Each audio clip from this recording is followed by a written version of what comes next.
Maradona takes it round Hoddle like he's a statue in Trafalgar Square. Goes for the 1-2 with Steve Hodge. Shelton flaps and Maradona knocks it into the empty net. Now is it control with the hand? I think Paul McShane should have dealt with it, George. When VAR, Video Assistant Referee, was introduced into football, it was meant to save football, to eliminate human error, to bring fairness to the game, and to make sure the biggest games weren't decided by mistakes. But fast forward just a few years, and fans around the world are still furious. Matches feel slower, goals are celebrated twice, and controversies haven't gone away. They've just changed. So has VAR actually improved football, or is it slowly killing the game that we love? So many feelings to this that you almost don't know where to start. Why VAR was introduced? Referees have always been under pressure. Think about the iconic controversies. Diego Maradona's handball, Frank Lampard's ghost goal in 2010, Thierry Henry's handball against Ireland. These moments sparked global outrage, and they convinced FIFA that enough was enough. Football needed technology to save it. Other sports like tennis, cricket, and rugby were already using video review successfully. So in 2018, VAR officially arrived at the World Cup, and soon it spread across European top leagues. The promise was simple: fewer mistakes, more fairness, but reality quickly got messy.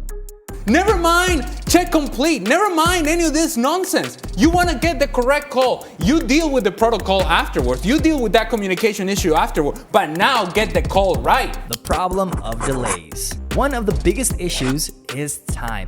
Football is a beautiful game. It's built on flow and rhythm. Fans live for spontaneous eruption, when the ball hits the back of the net, when it takes just a few passes to create a goal, when there's moments of magic on the pitch.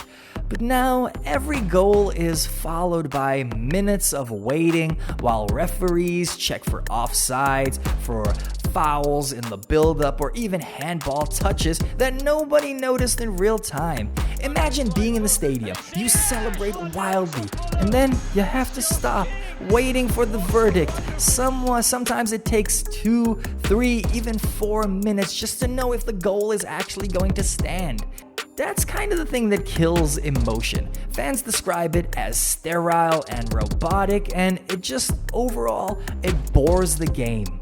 Offside madness. VAR's most controversial use is when it comes to offsides. See, the technology that they use, it draws microscopic lines on the screen, and sometimes ruling out goals because a striker's toe or his shoulder was offside by even a centimeter. Yes, technically it is correct, but in reality, it kind of really spoils the spirit of the game. Legends like Arsene Wenger and Gary Lineker have argued that these calls are pretty much absurd. Why are we trying to stop goals? Well, because the rules, the people who make the laws of the game, why are they doing that? Fans want to see goals. Fans want to enjoy the game, not disallowed celebrations over long toenails or a player that's feet is accidentally 10 sizes too big and that's why he's called offside. Instead of reducing all the arguments, VAR offsides have just created more anger than ever. Subjective decisions remain. VAR was supposed to end debates, but football is full of subjective calls, handballs, penalties, red cards. Even with multiple camera angles, referees still interpret incidents differently. One referee sees it as a red card. The other referee sees it as a yellow. The other referee thinks, wow, guys, it's a grown-ups game, just keep playing on.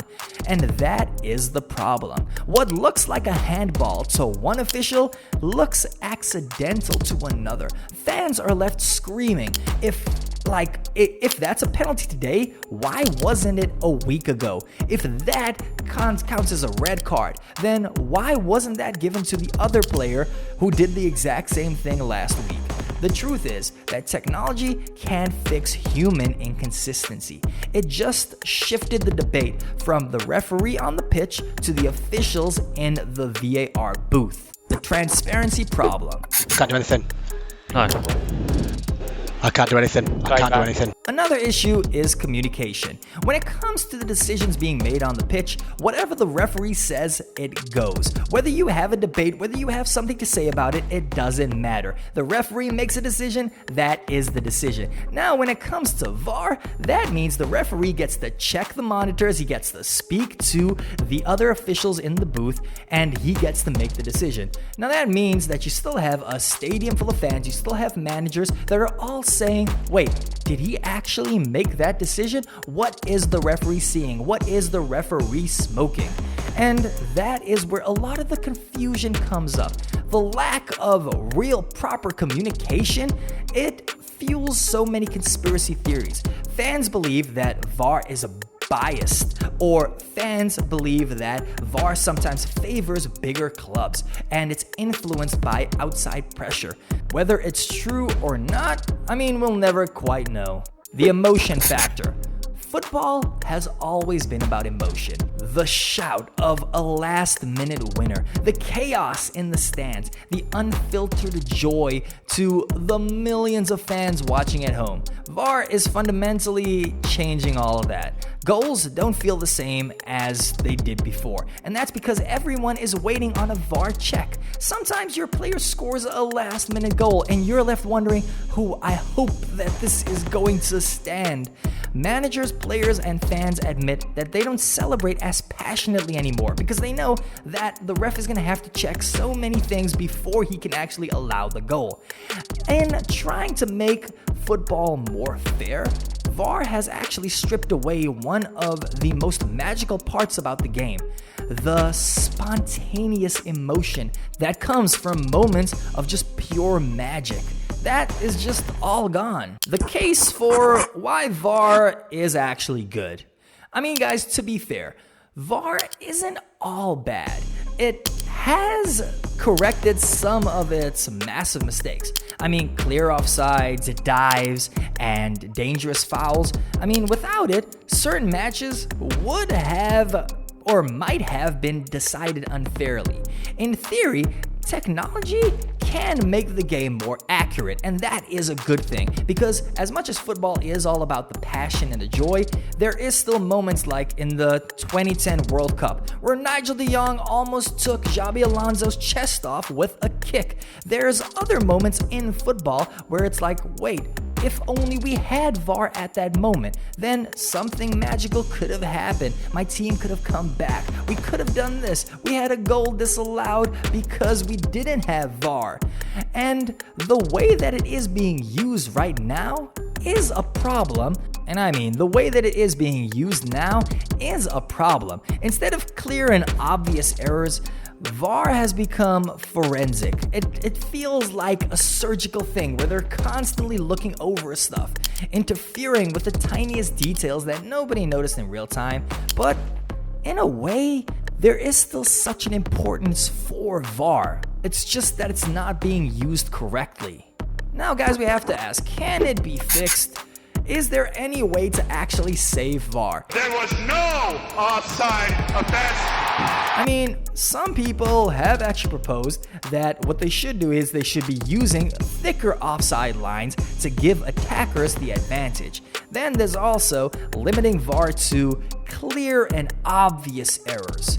And then we get onto broadcasting referee conversations like in rugby so that fans understand decisions. This is currently being used in a lot of the leagues, but we would like to be seeing it all over. And then setting strict time limits. If it takes more than 30 seconds, then the original call stands. That means if a handball happened 1 minute or 2 minutes ago in the play, the goal should not be called back all the way because of that goal. If it lasts longer than 30 seconds, if a foul happened now, then 30 seconds later, the goal should still stand. And guys, the technology itself, is not the enemy. It's how football authorities are using it. That's the problem. It's not the technology that's giving us accuracy in the game. It's the people that's looking at the screen and they are seeing something different to what we are. Now, guys, we have to look ahead to the bigger picture. Maybe the real issue is this. Football is such a beautiful, magical sport. And maybe the problem is that it was never meant to be perfect. Referees are supposed to make mistakes. They are human at the end of the day. I mean, as painful as these mistakes are, especially when it's your team that is at the end of it, the thing is, guys, that maybe those mistakes were all supposed to be part of the game. They give us things to debate about. They give us arguments on talk shows.